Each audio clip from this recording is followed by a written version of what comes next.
Hello friends, आप सबका स्वागत है मेरे यूट्यूब चैनल कविता एकेडमी में।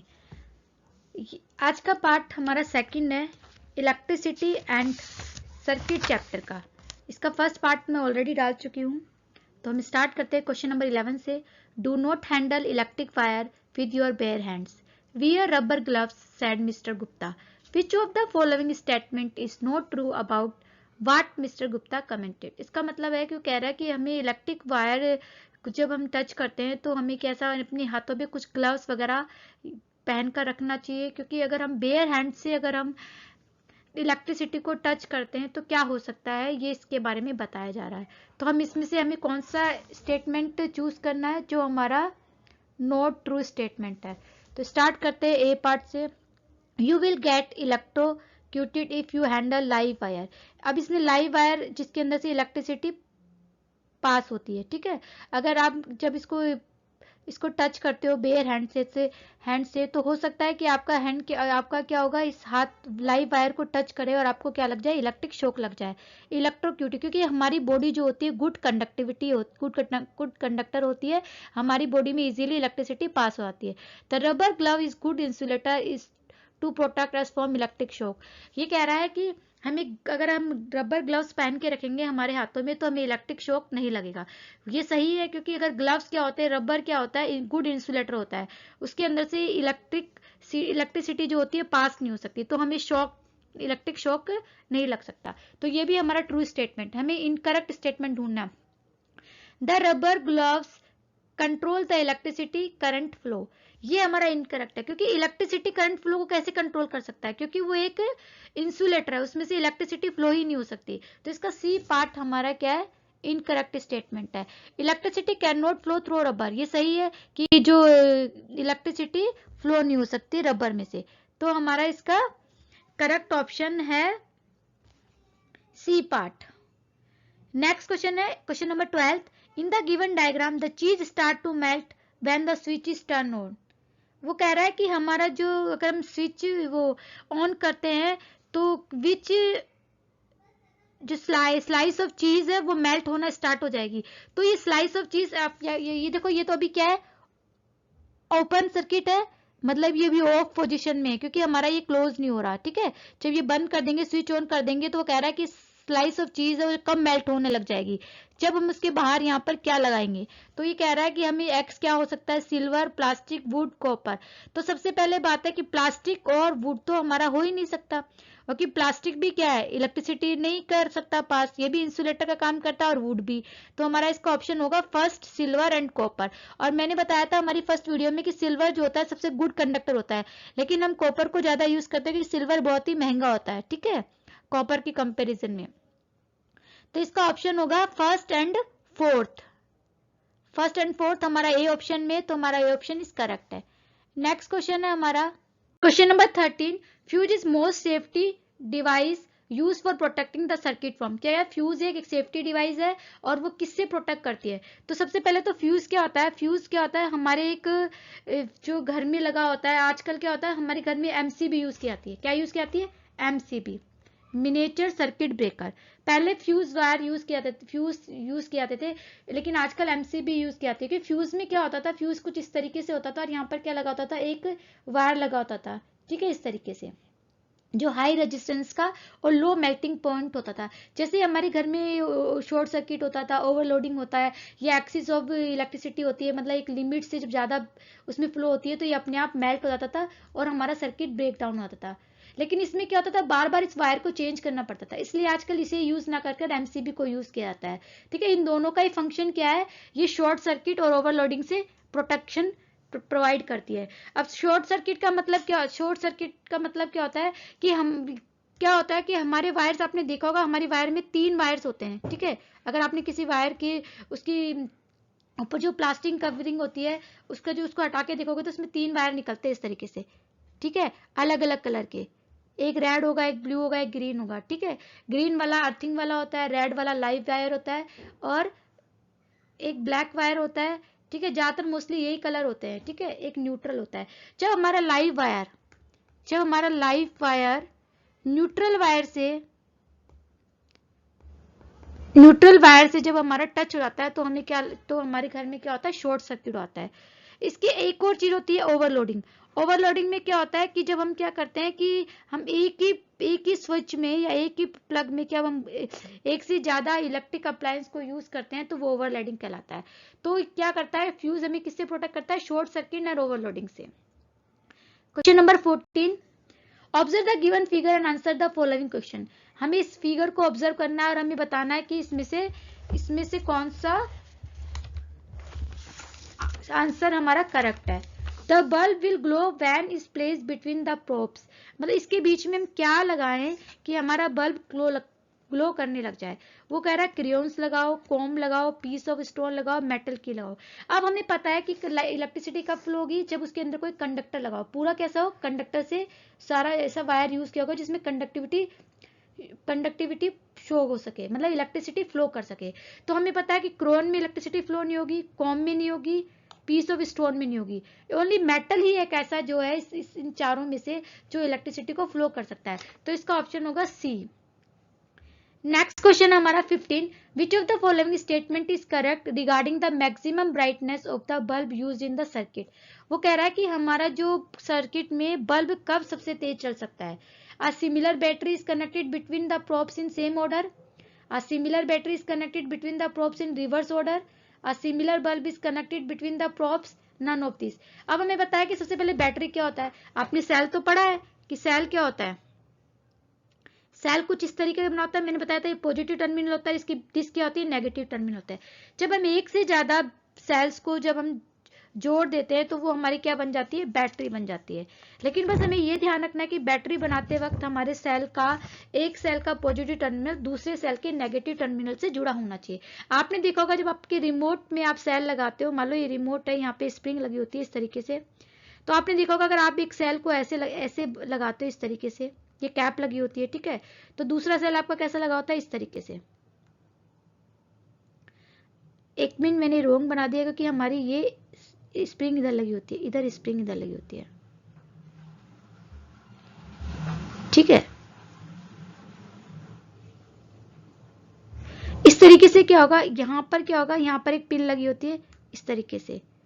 हम एक सेल को क्या लगाते हैं, उस दूसरे सेल के अपोजिट लगाते हैं, क्योंकि हमें पता है कि हमें क्या करना है कि जब हम बैटरी बनाते हैं तो पॉजिटिव एक या दो से ज्यादा हम सेल यूज करते हैं जिसके से एक सेल का पॉजिटिव सेल दूसरे सेल के नेगेटिव टर्मिनल से जुड़ा होता है।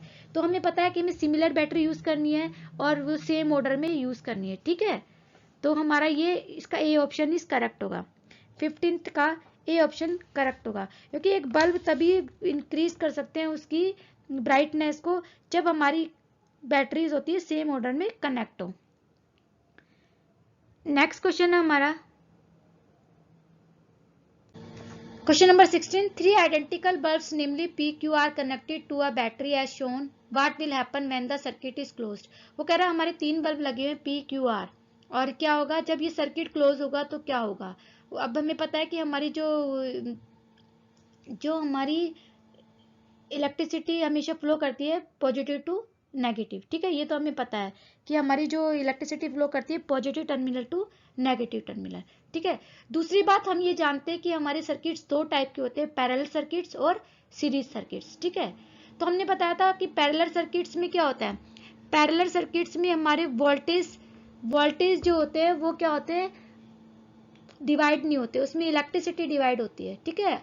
लेकिन अगर हम सीरीज में बात करते हैं तो हमारे वोल्टेज आप डिवाइडेड हो जाते हैं, जितने भी हमारे बल्ब्स लगे होते हैं, जैसे हमारे 3 बल्ब्स है तो इसका जो वोल्टेज यहाँ पे जो आ रहा होगा तो वोल्टेज सेम नहीं होगा।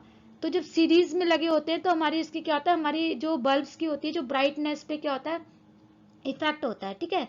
अब हमें पता है कि हमारी पॉजिटिव टू नेगेटिव टर्मिनल पे जाएगी इलेक्ट्रिसिटी, ठीक है। तो हमेशा क्या करेगा कि जो पॉजिटिव टर्मिनल के पास जो बल्ब है वो क्या होगा, ब्राइट जलेगा, तेजी से जलेगा, ठीक है।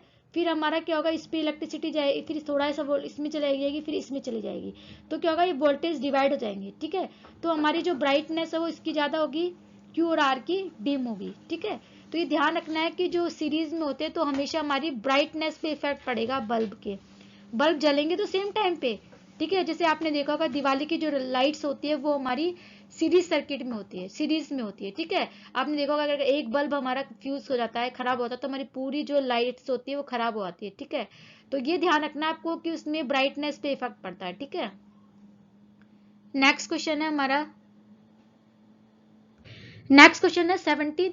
इन the given diagram two switches S1 S2 and two bulbs है, दो स्विच है, एक ये और एक ये, एंड दो बल्ब्स है X and Y connected as shown if switch S is closed and switch is S is open। यदि कह रहा है स्विच 1 is closed है, अगर हम इसे क्लोज कर देते हैं और इसको ओपन करते हैं तो क्या होगा।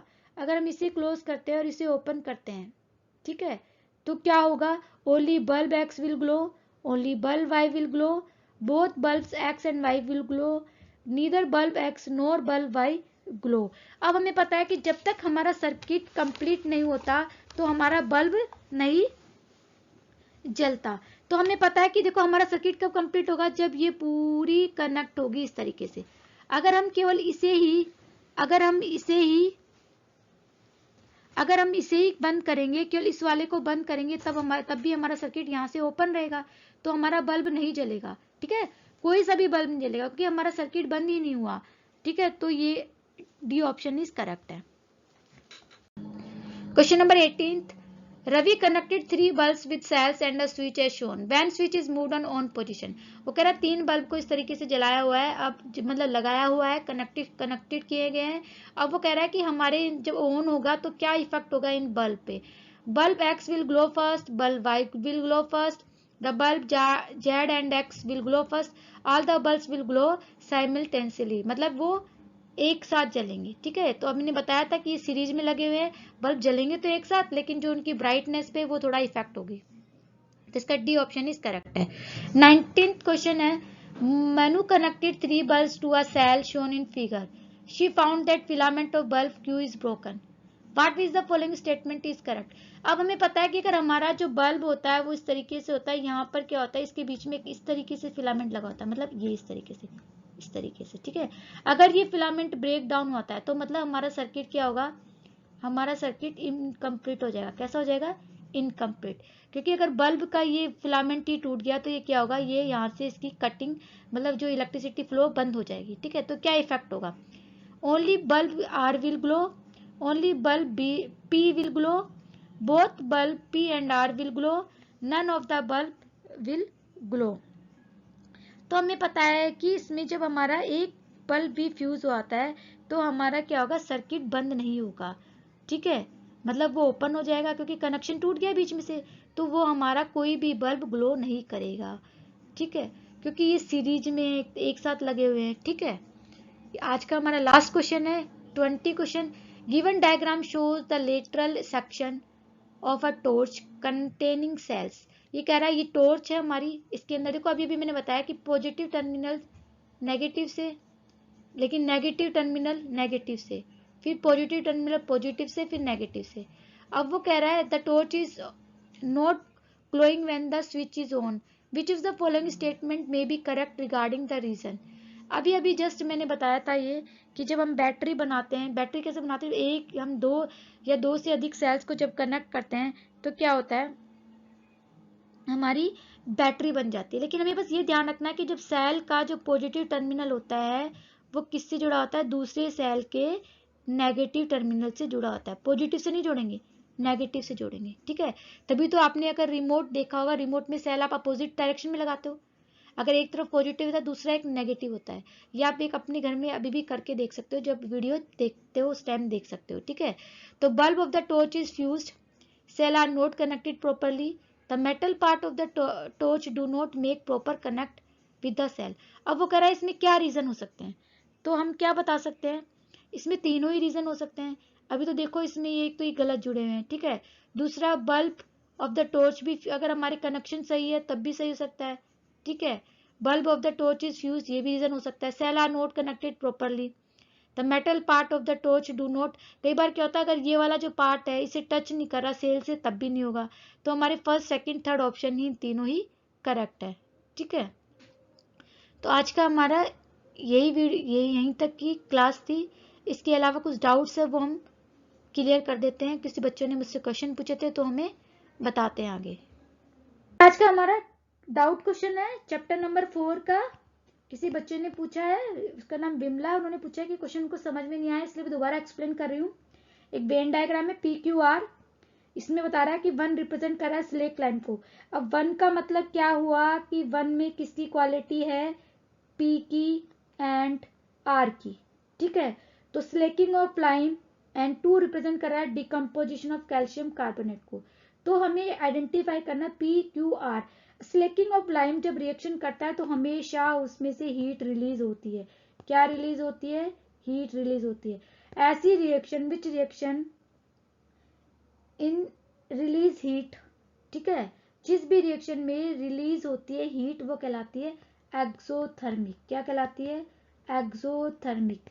इसके अपोजिट जिन रिएक्शंस में हीट एब्जॉर्ब होती है, क्या होती है, पहले हीट एब्जॉर्ब होगी फिर वो रिएक्शन करेगा, वो कहलाती है एंडोथर्मिक, एंडोथर्मिक रिएक्शन। तो हमें पता है कि डिकम्पोजिशन ऑफ कैल्शियम कार्बोनेट का जब इनके बीच में रिएक्शन होगी तो क्या होगी कि जो कैल्शियम कार्बोनेट है वो कैल्शियम ऑक्साइड और कार्बन डाइऑक्साइड में ब्रेक डाउन हो जाएगा, न्यू प्रोडक्ट फॉर्म होगा, इसमें भी हीट रिलीज होगी, न्यू प्रोडक्ट फॉर्म होगा, ठीक है। तो ये कहलाती है केमिकल रिएक्शन। तो हमें पता है कि P किसको पार्ट को शो कर रहा है, R और सॉरी 1 किसको शो कर रहा है, P एंड R को। ऐसे हम 2 को पता है तो Q एंड R को, दोनों ही देखो R को शो कर रहे हैं। तो हम R को क्या मान सकते हैं, केमिकल चेंज। क्या मान सकते हैं, केमिकल चेंज मान सकते हैं, ठीक है, केमिकल चेंज। P हमारा क्या है, P है 1 के अंदर P आ रहा है, 1 को हमने क्या बताया, एक्सोथर्मिक। तो P हमारा हो गया एक्सोथर्मिक। अगर हम 2 की बात करें तो 2 हमारा कैल्शियम कार्बोनेट है, वो हीट को पहले एब्जॉर्ब करेगा फिर रिएक्शन करेगा, तो ये हो जाएगा एंडोथर्मिक। ये ध्यान रखना, जिसके अंदर एनर्जी हीटिंग रिलीज होती है वो एक्सोथर्मिक होती है, जिसमें यूज होती है वो एंडोथर्मिक होता है। तो P is exothermic, Q is endothermic और दोनों ही केमिकल चेंज है। तो वैसे मैंने कोशिश की समझाने की, समझ में आ गया होगा, ठीक है। इस तरीके से जिसके भी डाउट है वो मेरे से पूछ सकता है। तो आज की क्लास हमारी यहीं खत्म होती है। अगर आपको अच्छी लगी तो लाइक कीजिए, शेयर कीजिए। Thank you and bye bye.